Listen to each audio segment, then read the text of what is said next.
even put him in A-tier category. Yeah, A-tier's still good. You were talking about the Earthshaker in the last series and how it does in a lot of these matchups. Specifically, I think you were talking about him against the Earth Spirit, right? So is it similar here against Pango? I think it's even better than against Earth Spirit. It's just another melee hero, but Pango can't really like rotate that easily pre-level 6. Also a hero that consumes a lot of mana, so if you have your supports rotating and taking the rune from Pango, he could struggle in this matchup. So, ban of the Warlock, we've seen that. And, you know, they banned the Warlock and the Grimstroke. Obviously, the Grimstroke would have given the availability to potentially go to the double Fatal Bonds and all that, and the Bane, which is even more control. Another hero that can stop. Yeah. Oh. Not just that, but also strong laner. This has been played as a position 4 quite a lot recently. There's been some like off-lane Banes, but as a position 4, this hero really shines. Super annoying to play into in the lane. Just 1 point and enfeeble. Carry sits at like 20 damage. Can't really last hit. I need a buff of some damage, base damage, if you're going to be getting enfeebled like that all the time. Feels horrible. I tried to play mid once, heavy on the enfeeble. That made my life a lot easier. But that enfeeble level 1, it is very frustrating to have to deal with. It's super annoying. Like you just can't. It's you try, but you can't do it. Imagine playing against Razor Bane lane. Okay, I'm up to something. Oh, bounty ban. Hero, they have information that we don't have because they've been screaming a lot. Some of the teams arrived in Seattle relatively early on. Right. Bounty Hunter, I've seen this hero being played on like different roles. This was Tundra's specialty when they played with Saxa as well. They were really able to put in tons of pressure early on. This is also a hero that I think right now can be played at different roles. I feel that there's some potential to play like off-lane Bounty, maybe even carry with the latest addition to his attack speed. Whoa. But let's not get too crazy about it. Nature's Prophet has been a very popular ban and or pick. So, you know, coming in here, not surprising. You know, where it's going to be played at is still, of course, up in the air. But this is a hero that early on can move around the map, even with the nerfs to Sprout. Feels like this hero is still very strong. Like, he's been nerfed, what, twice in a row? Or even just that first nerf, you thought it might be enough, but he's still high priority. I think a Weaver. How Gaming Gladiators played against PSG LGD, and LGD, they won against them. They had Carry Weaver, which was a bit of a surprise. I managed to check in between the games what was going on. So a bit of a wild one, I would say. I'm not sure if this is going to become like a trend. This could also be like some position 5. So this is something that Snaking did play a lot when he transitioned from position 4 to 5. It's definitely not, 33 hero. He's not going to touch this hero. I was going to say, Sinkyu played Weaver as well at some points when he was getting that hero into his hands, and he played it with definitely an interesting build, but that was also a game where I remember we were just like, yeah, he could have built anything and he would have been all right. I don't know if you want to commit to this Carry Weaver anymore. Yeah. Against Faceless Void, it's one of the toughest matchups. Like, you can't do anything. You have no saves inside the Chronosphere. Maybe there's some reasoning to pick a hero like Shadow Demon, but then again, you don't have any stuns other than Rolling Thunder if you want to have some kind of a save during the Chronosphere. And then you can run potentially Weaver as a position 1, but seems like a rough one. They already banned the Invoker, so it's not going to be that Faceless Void Invoker combo. But let's see. You go to the Dark Willow, which is a hero that has felt very strong in a lot of different roles. Obviously, there's already a Faceless Void here, so they're not going like carry Dark Willow, which I've seen before. Team Mongolia played that against one of the teams at the Asian Games, and it did really well. It's a very flexible hero. I've seen like some Dark Willow in high-level pubs, mostly position 4, some mids as well, but I think in this one, it's going to be Earthshaker. Time dilation kills Weaver. It's not just the Chronosphere. It's also like you can't use Shikuchi, and then if you can't use that ability, you're gonna die. Yeah. So do you move the Weaver to 5, have the Nature's Prophet potentially go into a core and or 4 role? If this was Talon, I would say yes, because they love to run Nature's Prophet as the off lane. Not sure how Tundra feels about off lane Nature's Prophet. They don't. Could they? I mean, it's still flexible, right? Like, you NP1 maybe? Maybe, but I feel like you shift this Weaver to position 4 and pick a different carry here. Tidehunter really good, like we've seen in the previous game, how 33 picked up early shard. Leash mechanic, it's going to destroy Faceless Void. There is some saving potential to it. You have Dark Willow with Terrorize, Vengeful Spirit with the swap. And Dawnbreaker, there they go, getting rid of Skeeter's Naga Siren. We've already seen once today. Yeah, would have been a good Naga game. It's been considered a great counter to Faceless Void, because if Faceless Void can't kill a hero inside a Chrono alone, the rest of them gets asleep, and then I mean, like there's been one period of time in Dota where you could pick position 4/5 Naga Siren just to counter Faceless Void, but 10 seconds remaining. That's out of the game right now, so they're going to need to think of something different, something that is carry-to-carry matchup against this Faceless Void. I think some of these heroes that, like Phantom Assassin, that has been nerfed, and the hero that dies inside Chrono is definitely not an option.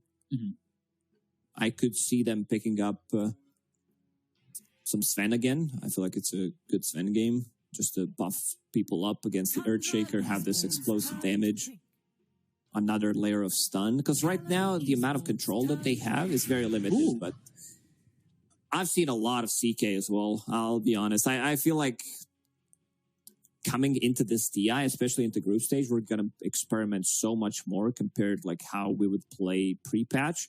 A hero that received a huge buff, I think he does like deal 30% more damage to creeps now compared to the previous game. And this is how Skeeter made the name for himself. This was like his best hero when he started to play professional Dota.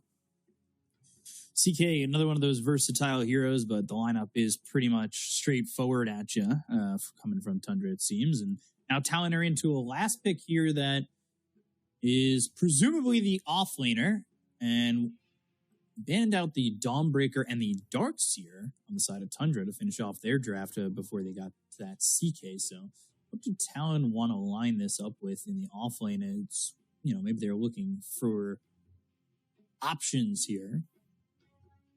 But let's see.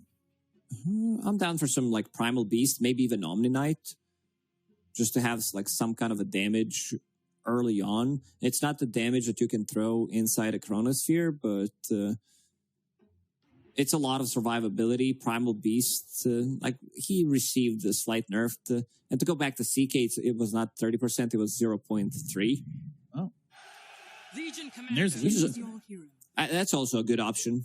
Something that's going to lock down Tidehunter, where you can actually burst him from 100 to 0 without him using the Ravage, can cracking that off. Plus, you also have Faceless Void, so not the easiest Tidehunter game. Like, also you have no saves whatsoever. Maybe later on, 9 can pick up Aghanim Scepter, which has been nerfed so many times, but might be the game for it. Jabs on the Legion, Q on that Dark Willow, 23 Savage on the Faceless Void, Ollie on the Vengeful Spirit, and Makoto on that Earthshaker going up against this Tundra lineup. As you can see on the bottom half of your screen, as it's Skeeter on the CK, 33 Tide again, and 9 on the Weaver, Topson on the Pango, and Weave sneaking for the Nature's Prophet. And is there anything in particular that's standing out at you in terms of lanes early on before we jump into the match? This mid lane, definitely the lane to watch out how Makoto is going to do on Earthshaker against Pangolier. It's going to be like so much damage, like so much random damage on the ground coming out from Tundra. You'll have like CK Illusions, Weaver with the bug, some random Nature's Prophet ulti, Swashbuckle. So Tundra, they don't necessarily need to commit to a fight, while on side of Talon, what they want to do is use their abilities, instantly delete the hero with Legion Blink, Blade Mail Duel, Faceless Void with the Chronosphere, Echo Slam from Earthshaker. One of the reasons, like you talked about Dark Willow, how strong this hero feels right now, ever since the change to her ulti, where you can actually use it on different heroes and not go in the middle of a fight, makes this hero so much more viable. Yeah, just being able to throw Bedouin on, say, the Legion Commander, or even Makoto, who's going to be jumping in here with that Enchant Totem, it makes the hero so strong. And even I've seen a couple times, maybe, Dark Willows that want to maybe migrate into being a little bit more of a core. They go into some like second item Midas, and they find themselves getting like an Ags a little bit later on, and all of a sudden they're also doing damage, and it makes it so difficult for you to even go up against that Dark Willow. And if you have that extra outside damage into a Chronosphere, like Dark Willow can really be putting a hurt on a Tundra if it gets to that point, right? Yeah, it definitely feels that Talon in this game, they will never lack damage. You have Faceless Void, you have Legion Commander with the Blade Mail mid Earthshaker who comes online early on, and also this Dark Willow with Bedlam damage that we just mentioned. So definitely a lot to look forward to for Talon. But like we saw in that last matchup against TSM, Tundra, they've hit their timings pretty well so far, and they've hit that point of no return for the other team. So if you're Talon, you kind of got to keep Tundra from that marker, or you're really in trouble. Not end pretty when you're able to let Tundra get to their game plan, right? Their decision making. I feel like, at least from what we've seen ever since Tundra formed, like the core squad, it's just they can like pause the game mentally and then have a 30-minute discussion. Oh, what's the best thing? Like, what's the perfect thing we can do right now? And they do that in a split second. They do such a good job of it. It's very impressive, their decision-making, thought process, the line to A to B for them. It's always very well laid out. And Snaking going into the early point of the teleportation, he's going to place a deep ward here by the tier 2 tower over in the bottom lane. And then enough. So I don't think this ward gets devorded. It might get when, like, next time they play Nature's Prophet on Tundra, because other teams are going to study this. Smoke. It broke. Jabs will take the Watcher. But this also shows couriers coming into it, and then Nature's Prophet can kill them. 9. It's cutting out for Observer Ward. We've seen it once or twice when you see Nature's Prophet. Just the straight TP into the base and going for couriers early on. Someone pinged it because they just put the couriers back up. Everyone except Dark Willow. They were just at the bottom of the steps, and they were like, Nature's Prophet kind of existing. See, nobody moves their courier outside their base in my pub, so I can never get away with that. In the first minute. Yeah, you gotta rank up. Let's see how many bounties Thunder's going to be able to pick up. Thinking about the top one, but Talon, they have the numbers, so it's just going to be 2 apiece. 23. He's taking a decent chunk of damage here from 9. Down to half health, and TP over toward the bot lane. So, there he goes. We'll see how this matches out. These lanes are starting to get set. Snaking, he's going to show up over towards top and give that shared tango to the CK, who went no regen at the moment.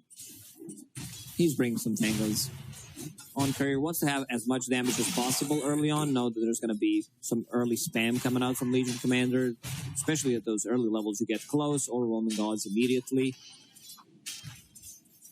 So level 1 into the Shadow Realm for the Dark Willow too. So no Bramble Maze early on, just trying to output some of that damage with the Shadow Realm. going to be nice to keep an eye on Q in terms of what he has going for him in his build. And, I talked about the Midas and the potential for him to become a fourth core on this team. Yeah, we have to see what he has queued up. Mid lane. This is lane I want to watch for the first couple of levels to see how much Earthshaker is going to be able to do. Right now, sitting at 5-2. Pango, no denies whatsoever. Very difficult to last hit against Earthshaker. If he decides to go for one creep, either kill or deny, he's going to get it with Enchant Totem. It makes it very difficult here for Topson, but we'll see how he adjusts to his lane. He's done a very good job of adjusting at certain points throughout the first 2 games that they played already. Makoto already 10-2 and put the damage on a Topson, and he's only got half the CS. And like you said, it's not easy for him to get anything more, as all 3 of those creeps get denied. Denies. Oh, no. That just feels pretty awful. And another deny. Topson will take what he gets.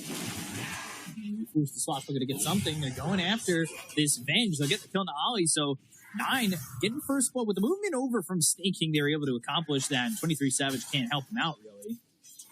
Tundra, they're so good at using like these twin gates, teleportations, just like outnumbering them. It's gonna be 9 who's gonna pick up that first blood. With the Nature's Prophet in the game, you have to be very aware of the timing on the 7 minutes as well for the Wisdom runes. 7:14, of course, 21. You do the math. But, you start to fall behind. You start to give up both Wisdom runes at 7 and 14, and your supports start to fall behind pretty extensively. And that is an issue you can really find when you're up against a Nature's Prophet who top lane. I just die with Bramble Maze there, and they get the kill on a Snake King. So Q showing up and laying down the rule of the top lane and making sure this Nature's Prophet knows that the presence is felt. At least he's cooled down big reset, so teleportation will be available. Bottom lane again, putting some pressure onto 23. He's thinking about it. Thinking about TPing again elsewhere, and it's going to be over towards Jabs. He's got that 1 level in Sprout. Just taking a look across as most heroes have themselves a Quelling Blade. Everybody, I don't know, I think the bench got one. All right.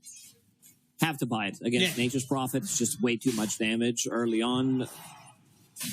Really glad that they made the change so that you can actually eat the tangos. Bramble Maze placed down.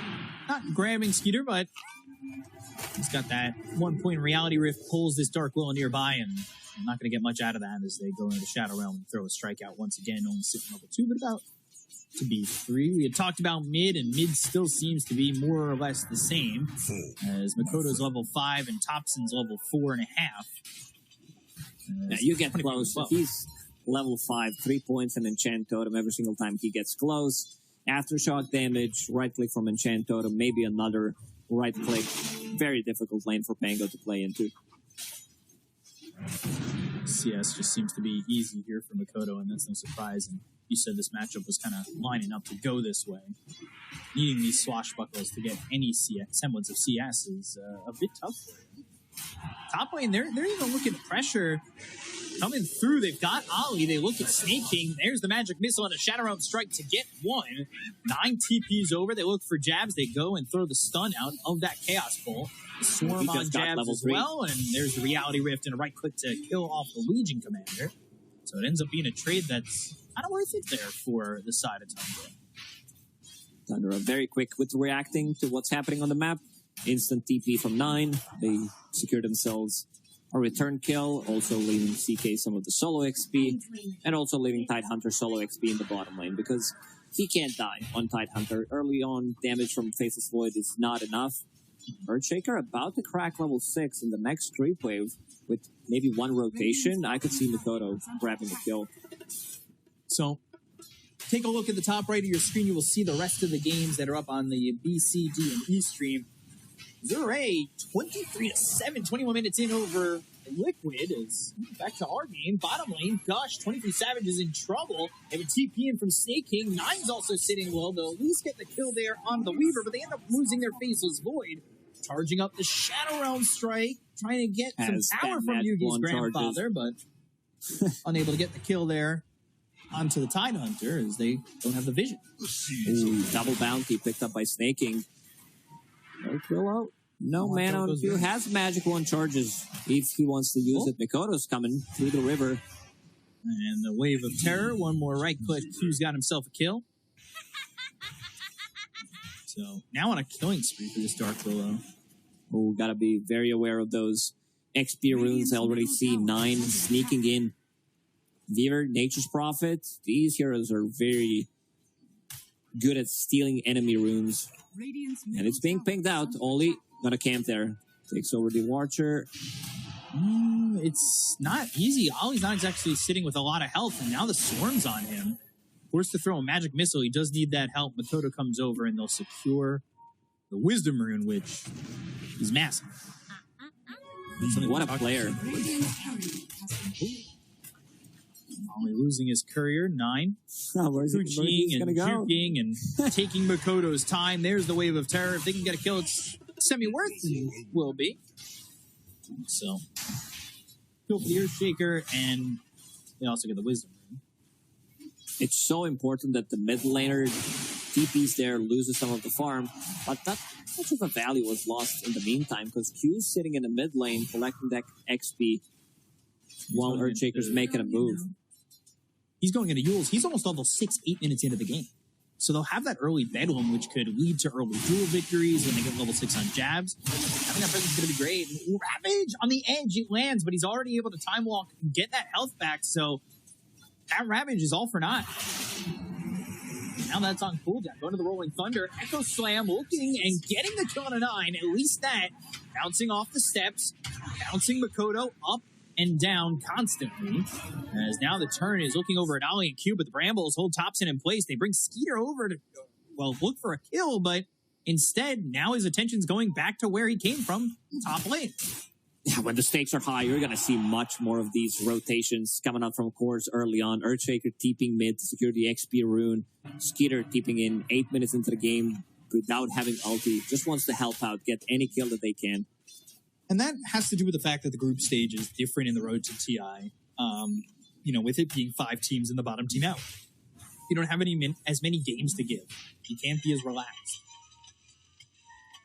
A lot more on the line with each and every game that we see here. Now, I want to see if 23 goes through the gates and makes a move, maybe. With Chrono? Tries to get a kill on enemy carry. This has been very popular with Faceless Void, Monkey King mostly as carry, which is not like the most popular hero right now, but he does it the best because you can easily set things up, jump onto the tree, and then go through the gates, jump off the tree, and you're there in no time. So Q now level 6, he does have access to that Bedlam, and that's something that I thought maybe would come a little bit earlier, but he got pushed away from mid and spent some time stacking. So he wasn't getting any experience, but they can jump in, they can Ravage, and now they've got the Shadow Realm as well as the Bedlam. So they'll charge up the Shadow Realm, they've got the Bedlam, they'll have the duel, and they get the victory very easily. And we were just saying, early Bedlam means early dual damage potential, and that's exactly what they get. It's a great start. 9 minutes, you have 10 dual damage, immediately back to the top lane. Talon are really good at spell casting. Like 23 on Faceless Void, catches him on top of Observer Ward. While he's time walking, he gets Bedlam on top of him. And now they're making a move. Maybe even looking for more. Could potentially kill Snaking here. CK already in the jungle. Dire's top tower is under attack. So, just like a little bit of the previous games, Tundra, they aren't leading at the moment, but we'll see if they can find that opening. It's been like those one fights that happen about 15 to the 20 minute mark that comes from Tundra because they don't take their foot off the gas, and I wonder where we could see that come from them. A big fight, maybe when Ravage is back up and CK finds an item or two. 23 is not really that comfortable against just this Tide bottom. Like, it hasn't exactly been the easiest lane for him. in terms of, yeah, last hits sitting at 57, in terms of net worth at the bottom of it, going into hand of Midas, just going to get those levels up. But I think he's in an okay spot, has Time Walk maxed out, which means that he understands, like, this is not a killer build by any means. It's more about survivability. You get close, Anchor Smash, and you immediately use Time Walk. Nature. Coming through from the Nature's Prophet of Snake King, so that'll get him a little bit of gold as he goes to get that wand next. He's got Orchid Student on the mind. Okay. I mean, if someone's going to do it, that's going to be Snake King. He's on the greedier side. I don't think you're going to get much greedier as position 5. Maybe Puppy is up there. But both of them, they love to take farm. They love to control the tempo of the game with their items. It's a great Orchid game against Faceless Void early on pre-BKB. Earthshaker, he jumps in, gets silenced. Blink Dagger available on Mikoto. They just smoked. Dire are scanning. Early Blink, let's see where they're going to go as they are mid for now, but now going up towards top, so maybe they find themselves snaking. They want something a little bit more juicier than that, and that would be Skeeter.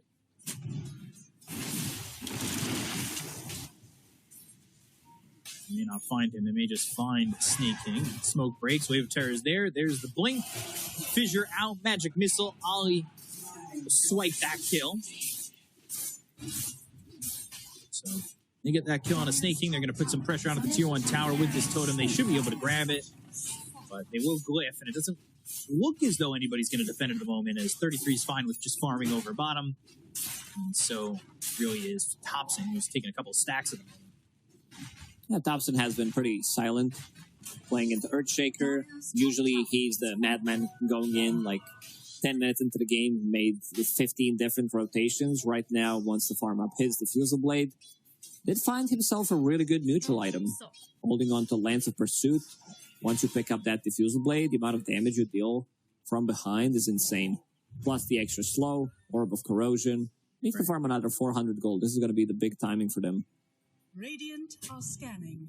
And that could be the timing that we've spoken about and that we've seen previously, where 15 to 20 minutes where they hit that spot and go.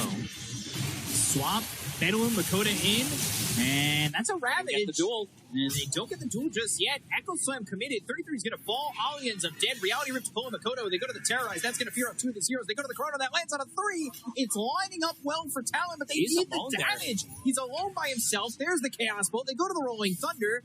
Shadow Realm Strike, Time Walk out of the low ground, jumping with a shield crash, needs to bump up on the high ground. Might lose it. Set himself up. They've got the dual victory on a Skeeter, and 23 is going to be able to escape.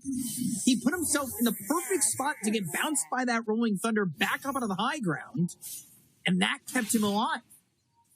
Ooh, could have been even a better fight for Talon if they immediately lock down this Tidehunter. He gets the Ravage off, no duel, but in the end, it's not too bad. They get the kill on CK and another dual damage for Legion Commander. They would definitely love to have that Diffusal Blade in the previous fight. Now it's finished without Ravage. I want to see if they still decide to go for another aggressive play.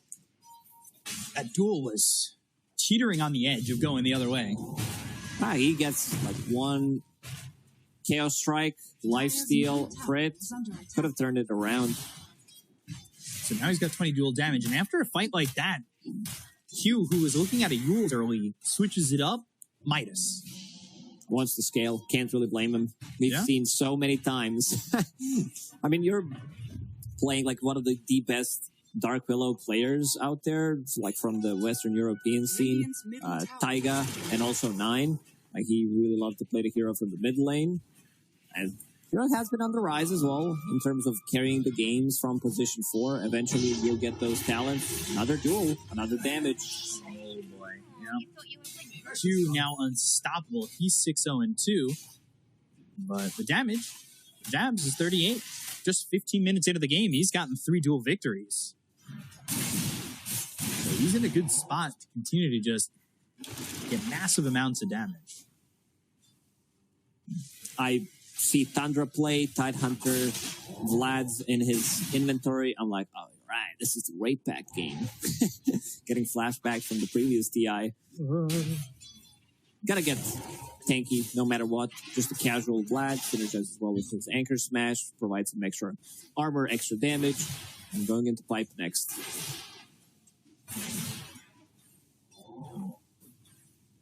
Still though, even though it's 12-5, even though the fights have been favoring Talon, net worth is just a little bit towards Tundra.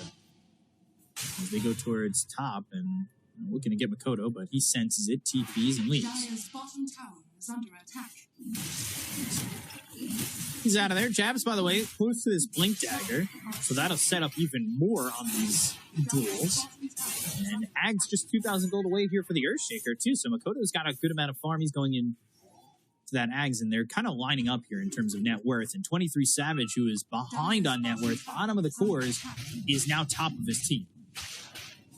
He recovered, died only once this game, has Hand of Midas, Spark of Courage. This is going to be a lot of farm coming his way.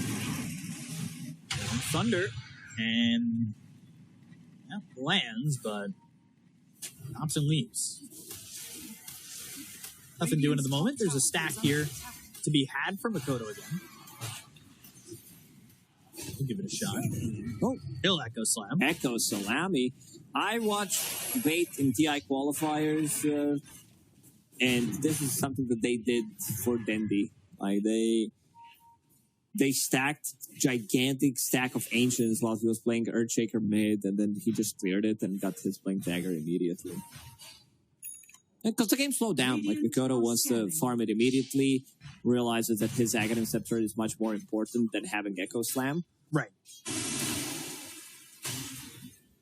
He's pretty safe overall, and he might have actually just jumped this. Nine's over to the side. Wrath of Nature comes in. Swashbuckle. Makoto kind of low. Ravage comes in and lands. They've got the Sprout. They get the kill on Makoto. They look over at Ali. Now they're looking for a duel. This is a very dangerous duel. Even with Bedlam on him, it's going to be winner, winner, chicken dinner there for Topson, who's got 18 damage, and they get Q.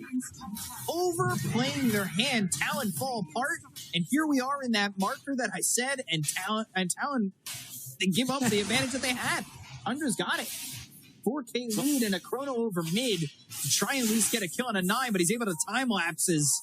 Oh, Topson stops him from getting that kill. These guys fighting against each other, both controlling time. Weaver in the end manages to survive. Double raid ban. Like, this is something that just like Tundra does. Like, you'll see 33 playing Bristleback, picking up double, sometimes even triple raid band after 25 minutes. You'll see both supports having at least double raid band on like Warlock, and the Beaver picking it up in this one.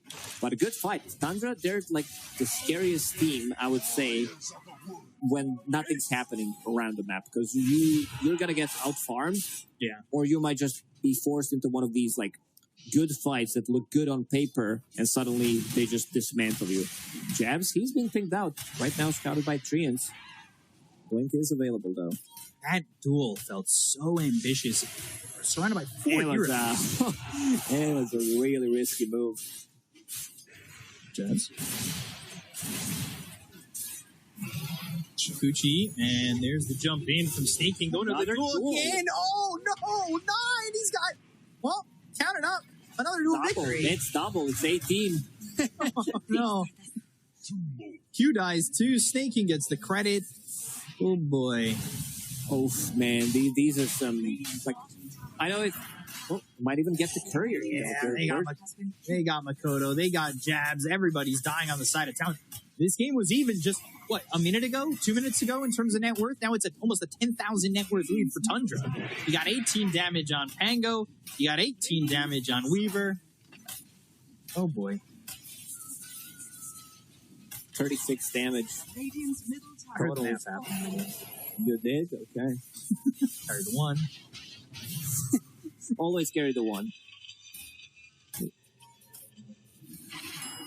This is 2 duels that just don't end up going the way of Talon, and things have fallen apart. So, what do you do here, Lacoste, to get back into the game? You had what do I do? I'm casting this game. Yeah, I'm watching how tag good in. Tundra's playing. because all of their moves have been really crisp. Post 10 minutes, like the amount of stuff that they do around the map. Now you have this almost unkillable Tidehunter who picked up Dead in the Water. So Anchor on Faceless Void, he gets leashed. Earthshaker gets leashed. Can't use Enchant Totem with his Aghanim Scepter that he still needs to finish. And something that Tundra did is invade enemy Tormentor. Like the trade that they did in the previous series was they lose Roche, but they take enemy Tormentor. They really value this one. Scan connects. They want to take their own Tormentor. Wrath of Nature, that's going to fly out. Topson. He's got Ags. Ooh, Blink Duel by the Tormentor. And they get the victory. They've got the swap on a Snake King as well as the Magic Missile. They'll get themselves two. They stop the Tormentor from being taken.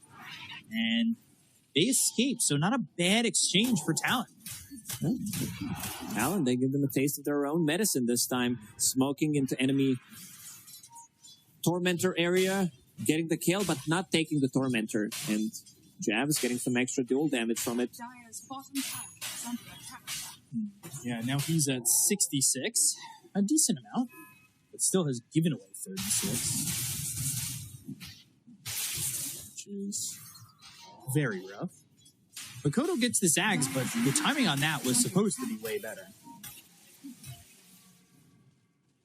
Most definitely. Like, we had a lot of interviews throughout the DPC season, other tournaments as well, where we talked to the players about, like, Tormentors, and most of the players I talked to, like, mentioned that these Tormentors, like, kind of feel weird. They kind of feel awkward. And Tundra proving us wrong, or at least how well they can play, just invading 21 minutes in, stealing enemy Tormentor, immediately keeping back with their Tormentor just to steal it, because they value their shards a lot. Yeah, that's something that I think, an idea we might see expand as time goes on, where you value team lineups with their shards and everything more, and go to invade for the first Tormentor more than just take your own, right? I can understand why they decided to go for a second Tormentor. They picked up, they were given one shard to Nature's Prophet. Tidehunter picked up shard of his own, and there was a high chance of your Pango picking up the shard. It went to Weaver in the end, but they would definitely prefer if it went to Pango. Because one of the heroes, usually on Tundra, they get it early on. Still sitting at this 8,000 net worth lead here, 23 Savage. We're still kind of waiting for the big damage to come from him, as well as the Chrono. We're not exactly feeling the presence of the Faceless Void right now, but he did start from behind, and he's not terribly far behind when it comes to net worth now in the game, but still looking to get there with the Mjolnir and the eventual Manta pickup. Radiant's bottom tower is under attack. Let's see what he can get to as a 4-man smoke is used. Blink, Ravage, another Makoto going to the Shadow Realm. Swarm's thrown over. They've got the Anchor, and now he's going to be trying to get away with this one as Q ends up dead to Snake King. Fissure lands, but there's nothing doing. Ollie with the swap just puts himself in harm's way, and it's a double kill for Topson. 3 heroes dead on the side of Talon, and again, 23 just top lane farming, and it's kind of what he needs to do. The rest of the team needs to hold on without giving too much over to Tundra. That was such a beautiful Ravage. They were underneath the vision. This is really not the word you see often. It's like in the middle of the river, scouting the rune, which gave him a really good jump. He gets silenced immediately. He's got this one. He's got.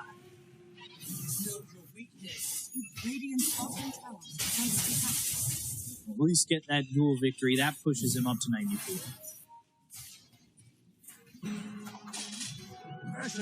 They're getting some of these pickoffs, and you just need to hold this game a little bit longer, right?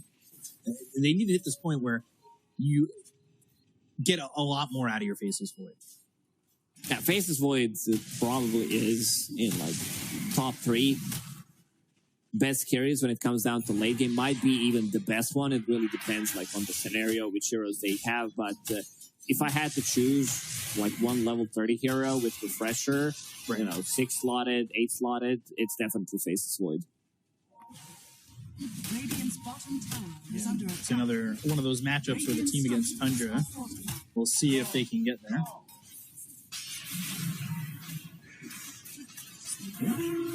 almost connect, but Radiant bottom tower is won't under commit attack. to the jump in.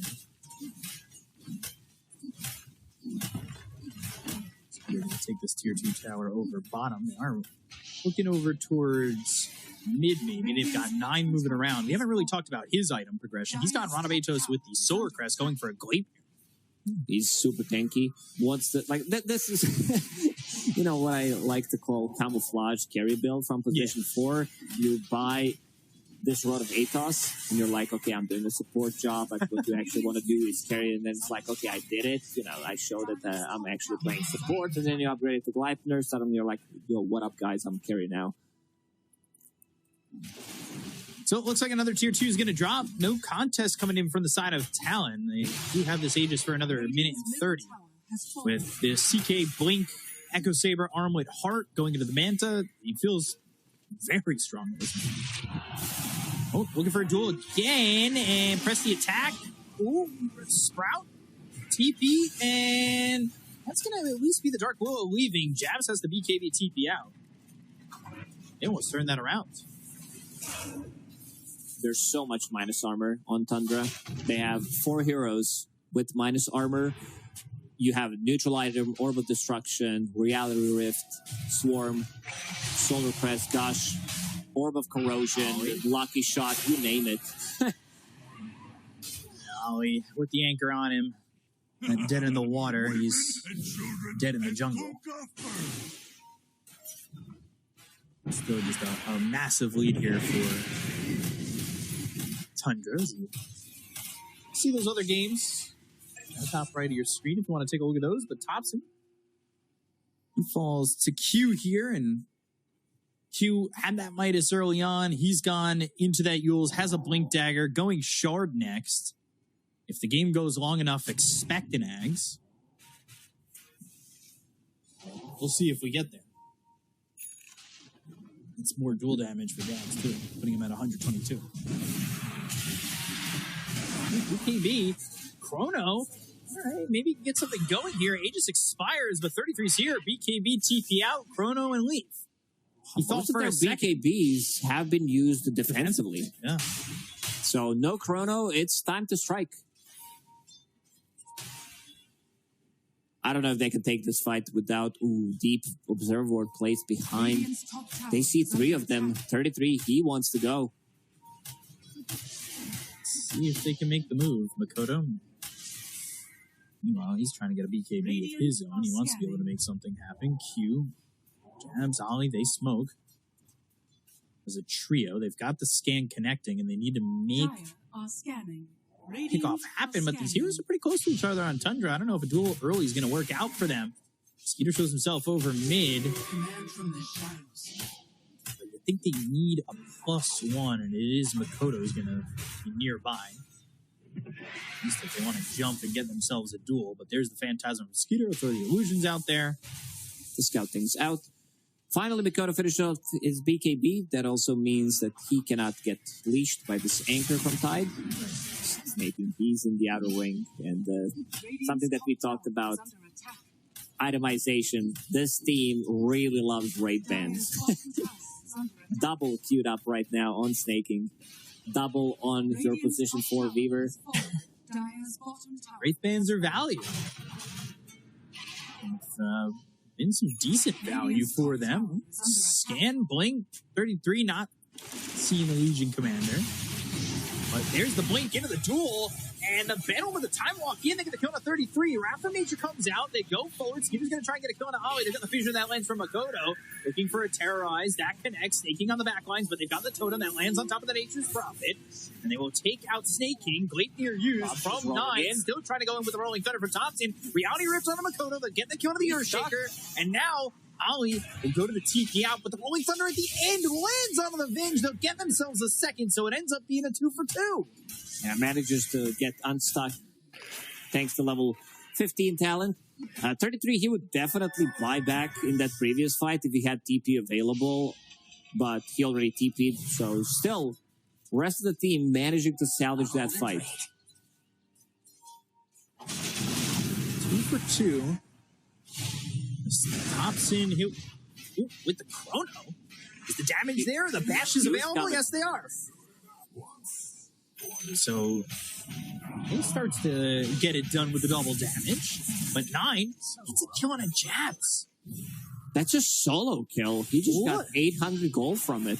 And he just got more dual damage. He's got 56 on the Weaver.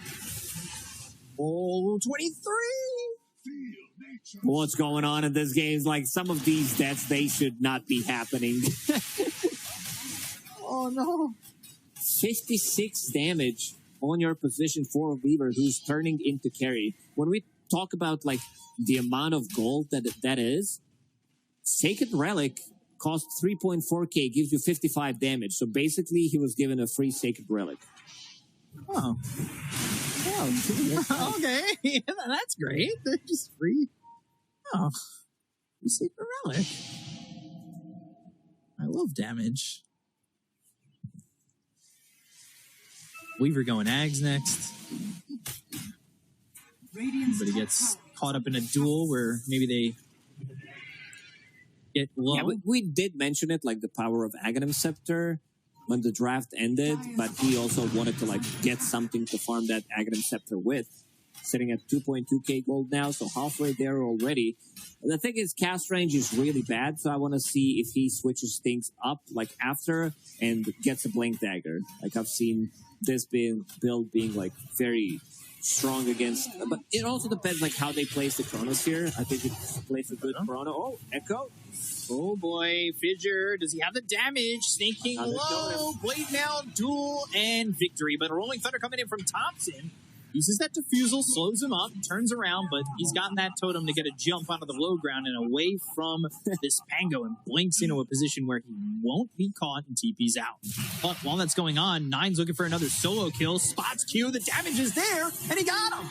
Magic Missile, Gleipnir used, Jabs has to leave this fight because Ollie's already ripped apart as they get a second. Throws a Blood Grenade, tries to cancel the Blink Dagger, doesn't hit. 9 also, like, because he does have Shard from that Tormentor, he started attacking creeps so that his Geminate attack, because it puts, like, the Shikuchi puts the mark on him, and then just to try to cancel the Blink Dagger. 9, he's scaling. He's really up there. He almost has the same amount of farm as Mikoto. Man. He's really doing a lot here. He is, looking like he's got a little bit of the carry in him, but that extra 56 damage, that lets him rip apart the Dark Willow in that situation. So you have extra, like, 90 damage with 20 Geminate talent, plus you have extra damage coming out from Dual Victory, extra damage from Quiver. This hero hurts. Not just against supports, but also against cores. Blade Mail thinks about it, and the Bedlam already used. But they saw, they had the Watcher. So, give him the vision and allowed him to know where they're at using that Shikuchi, gets away from the potential duel. And while this is all going on, they're in rush. So, second Aegis. Meet Skeeter's inventory.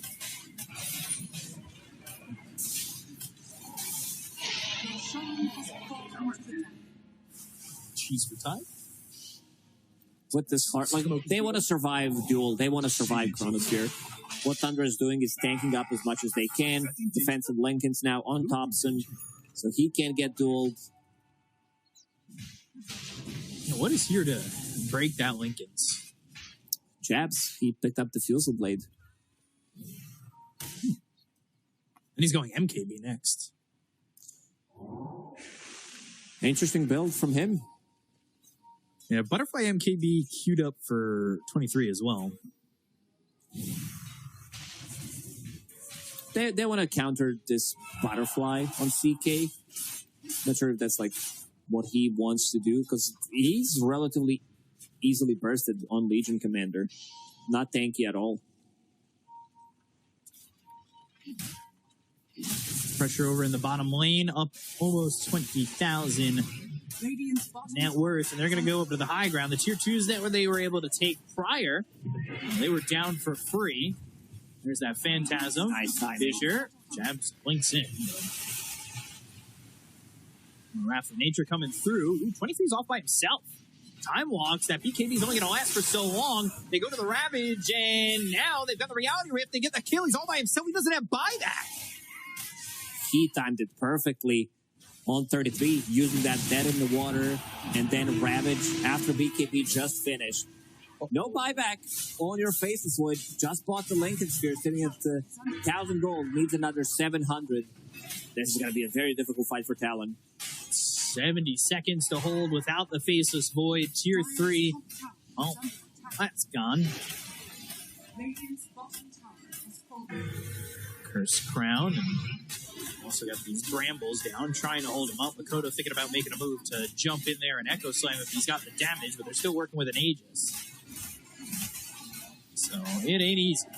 They're also using the Treants to push in these lanes. They're pushing in top with Treants. They're putting Treants over mid. So it's a three-pronged attack right now, whether or not the heroes are there. Also, CK using his illusions. Skeeter sending it on the water so he can't blink in. First Crown, Brambles locking him up for a second. Aghanim Scepter available on 9. Even if they get the duel off, even if they land like a big Chronosphere, they still need to be careful about this Aghanim Scepter. You get one time lapse off on your ally, and it's going to change the thing. Like, it's just going to win them the game. Instead of racks, those are going to be gone too. Again, Treant's working on the top tier 3. We've got this Aegis for another 2 minutes. There's a long time with the second life. The Bramble's making it a little bit difficult, but there's really nothing going on here in terms of a defense for Talon. Still holding the Aegis for almost full 2 minutes. Ravage will come back online in 40.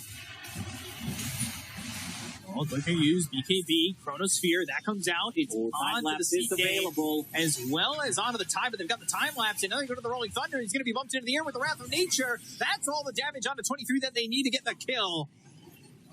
And that's game. No chrono means no you can't buyback, make the no fight. Echo Slam, they need to land it on like 5 heroes, but there's already 5. She's available. Heart on both of these cores on Tundra. I don't think they have enough damage. Try to hold Makoto looking for his opportunity. Waveneer used, doesn't land on a Makoto.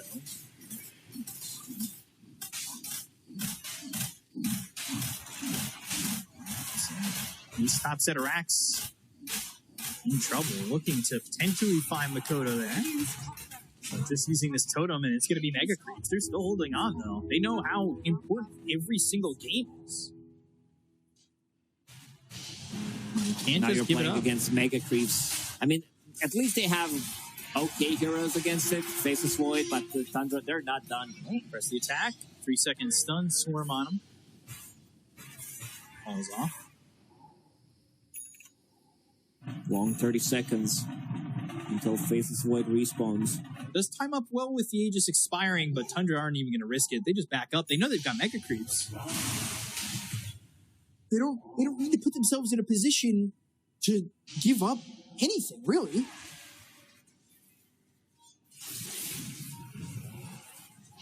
$30,000 net worth lead, and what can you do here if you're Talon, except for spectate the creeps and watch as the base starts to fall? So I think Talon picked up 1 XP rune. That was a 7-minute one. Other than that, it was all Tundra. They really prioritized this timing, prioritize picking up shards from Tormentors. Oh, they have it! The rune, the taunt, the kill, there it is. They at least get the damage. I mean, this is a Legion that does have a good amount of dual damage, but the rest of it is just not going Legion's way. Or, well, Talon's way. I could see Tundra waiting it out until next Roshan is available. Pick it up. I'm going to be on Radiant side. So that means Aghanim Scepter Blessing for someone. CK is sitting at 5,000 HP. With Butterfly, has Havoc Hammer available. I think Link has the shard. I think this Orchid pickup by snaking has been crucial. Forcing BKBs to be used early on by some of these stuns, dead in the water, and then using Orchid or another stun. They smoke, they've got double damage on CK. They could get a pick off. For just under half its duration left. Lincoln Spear. 23 is in front. Needs a Ravage. Blink, Ravage. They need a way to get this Void out, but he's not even available to move. Time is not on his side. Can't take a walk, can't do anything, and the BKB is going to be popped. They go to the duel. It's going to be on to the CK. I don't know what you're going to get out of this one, but they've got the bid. Well, maybe they get the kill here. Ooh, it's not close. Jabs, Makoto, they both fall instead. None of these heroes have buyback. They'll call GG, and Tundra makes it 3 in a row as they